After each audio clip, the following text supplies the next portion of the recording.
आता भूर चाललोय ना.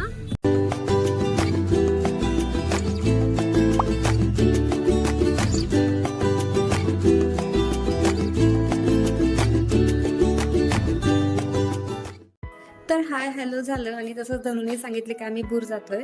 तर आता आम्हाला बाहेर जायचं आहे आणि त्यासाठी भुसावळ इथे आम्ही पोहोचलेलो आहे आणि ते कासेलालच्या तिथून आम्ही तर गरम गरम जिलेबी घेत आहे आणि जिलेबी घेतल्यानंतर पुढच्या वाटेला निघालेलो आहे. तर आम्ही कुठे जाणार आहे तुम्हाला थोड्या वेळात समजेलच. आणि रस्त्यानेच जाताना गाडीमध्ये गाणे लावले होते आणि या गाण्यावरती छान सर्वजण डान्स करत होते.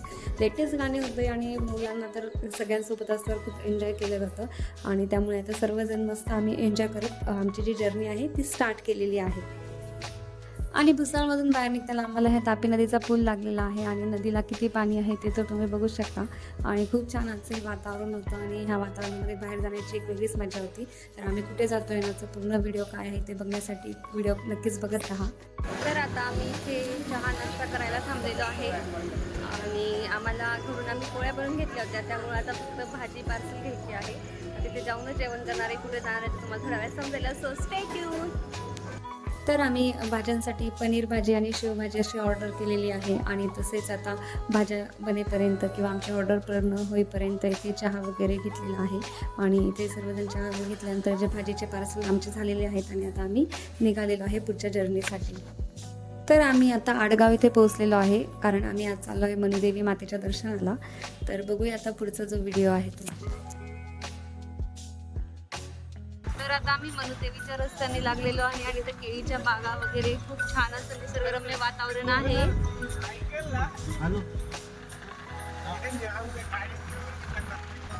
तर साधारणतः 1.5 ते 2 तासाचा प्रवास करून आम्ही जळगाव जिल्ह्यातील यावल तालुक्याजवळ आडगाव येथे सातपुडा पर्वताच्या रांगेत वसलेल्या मनुदेवीच्या मंदिराच्या जवळपास आलेलो आहे. तर हे मंदिर खानदेशमधील अनेक कुटुंबाचे कुलदैवत आहे. तसेच मंदिराच्या परिसरात निसर्गरम्य वातावरण असून धबधबा आणि तलाव देखील आहे. तर आता आम्ही मंदिराजवळ आलेलो आहे आणि गाडीतील जी काही मस्ती आहे ती तर चालूच आहे. तर बघूया आता आपण मनुदेवीचे मंदिराचं दर्शन. संयुक्त वन व्यवस्थापन समिती आडगाव तर्फे भाविकांचे सहर्ष स्वागत. आणि आम्ही आता एंट्री केलेली आहे वन्य भागामध्ये. जंगल जंगल पता चला है अरे चड्डी पे हमके फूल खिला है. तर आम्ही आता 2 तासाचा प्रवास करून गाडीमध्ये मस्त एन्जॉय करत गाणे म्हणत तसे डान्स करत मंदिराजवळ पोहोचलेलो आहे. आणि ते मंदिराच्या बाहेर दुकानं वगैरे आहेत म्हणजे पूजेसाठी जे काही सामान लागतं त्याचे दुकान लागलेले आहेत आणि आता आम्ही मंदिराकडे जात आहे. आणि इकडे आता दादूचं फेवरेट सेक्शन आलेलं आहे. तो आल्यापासूनच विचारत होता की इथे काही आहे का, नाही आहे, खोटं सांगितलं पण त्याला त्याची आवडतीचे दुकान दिसले. हो ना दादू, आहेत ना दादू, दुकान आहे ना. तर आता मंदिराकडे जाण्यासाठी गाडी बरीच लांब पार्क केली होती आणि तिथे काहीच दुकान वगैरे दिसत नव्हते म्हणून विधी शोधत होता आणि अखेरीस तिला सर्व गाड्यांचे दुकान दिसले आणि मग त्याला कसं बसं आम्ही समजावून सांगितलं की आता मंदिराचं दर्शन करून आल्यानंतर आपण गाड्या घेऊया आणि पुढे मंदिराकडे जायला निघालो. तर हा इकडे मंदिराकडे जाण्याचा रस्ता आहे. सातपुडा निवासिनी श्री मनुदेवी सेवा प्रतिष्ठान आडगाव. सातपुडा पर्वतातील घनदाट जंगलामध्ये मनुदेवीचे अतिशय आकर्षक आणि हेमाडपंथी शैलीतील सुरेख मंदिर आहे. शेकडो वर्षापूर्वी राजा ईश्वरसेन याने मंदिराची बांधणी केल्याचे उल्लेख इतिहासात सापडतात. राजाने मार्कंडेय ऋषीच्या हस्ते वैदिक पद्धतीने मूर्तीची स्थापना केल्याची सुद्धा आख्यायिका आहे. मंदिराच्या परिसरात पोहोचण्यासाठी जवळपास 100 ते 125 पायऱ्या चढून वर मंदिरात जावे लागते. तसेच मंदिराच्या समोर 100 फूट उंचावर नयनरम्य धबधबा देखील कोसळतो.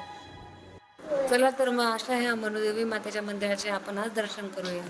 आता आम्ही खूप साऱ्या पायऱ्या चढतो. अश्वी पण चढते ना. किती अश्वी? खूप आहे ना. खूप साऱ्या. अश्वीला तर मोजता पण येणार एवढ्या पायऱ्या आहे. तर आता जसं की मी अश्वीला विचारलं की खूप पायऱ्या आहे आणि अश्वीने सांगितलं की मला मोजता पण नाही तितक्या इथे पायऱ्या आहे.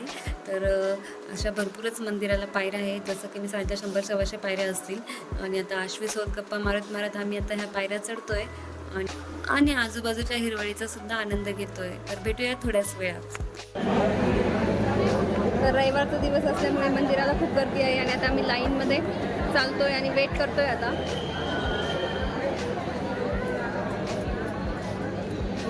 सो भेटूया थोड्याच वेळात. तर आज रविवार असल्यामुळे आणि तसंच आखाड महिन्याचं बरेच जण नैवेद्य वगैरे घेऊन असल्यामुळे मंदिराला भरपूर गर्दी आहे. आणि जसं मी तुम्हाला सांगितलं की मंदिरासमोर धबधबा आहे, तर हा धबधबा आता आम्हाला इथून दिसत आहे.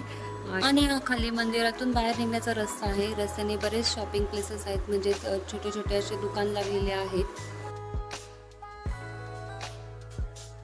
आम्ही मंदिराच्या गाभाऱ्यामध्ये पोहोचलेलो आहे आणि इथे गर्दी बघू शकता तुम्ही, खूप गर्दी आहे आज रविवार असल्यामुळे मंदिरामध्ये. तर मंदिरामध्ये आतमध्ये शूटिंग अलाउड नव्हती, त्यामुळे थोडंफार हे धनुचं जे काही शूट घेतलेलं आहे तेवढंच मंदिरातलं शूट आहे. आणि आता आमचं दर्शन वगैरे करून आम्ही बाहेर निघतो.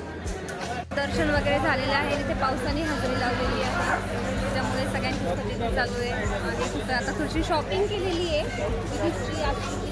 आणि आता आम्ही खाली जायला निघतोय. तर आता आम्ही इथे धबधब्याच्या ठिकाणी थांबलेलो आहे. थोडंसं पोरांना पण पाण्यात खेळायचं आहे, म्हणजे फक्त मोक्षातला. आजली पाण्यात खेळणार आहे आजली तू? हो, अरे वा, दादू तू खेळणार आहे? नाही, दादूला नाही आवडत. दादूचे पप्पा खेळणार आहे का पाण्यात? दादूचे पप्पा तुम्ही पाण्यात खेळणार आहे? नो. तर आम्ही जास्त काही खेळणार नाहीये, फक्त जस्ट आम्ही इथे फोटो सेशन करायला थांबलेलो आहे आणि फक्त मोक्षात जो आहे तो पाण्यात जाणार आहे. So stay tune. काय करताय?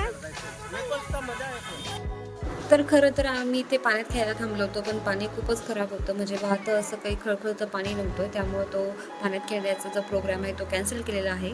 आणि समोरच मनुदेवीच्या मातेच्या डोंगराच्या थोडंसं पायथ्याशीच एक गार्डन आहे, तिथे आम्ही डबे खायला थांबलो होतो. पण भरपूर पाऊस होता, त्यामुळे भरपूर फजिती झाली आणि शूट काहीच घेतल्या गेलेलं नाही आहे. तर आजचा जो व्हिडिओ आहे तो इथंच संपत आहे. आणि खूप छान आजचा हा दिवस होता. जर तुम्हाला आमचा आजचा व्हिडिओ आवडला असेल तर व्हिडिओ लाईक आणि चॅनलला सबस्क्राईब करा. थँक्यू. बाय.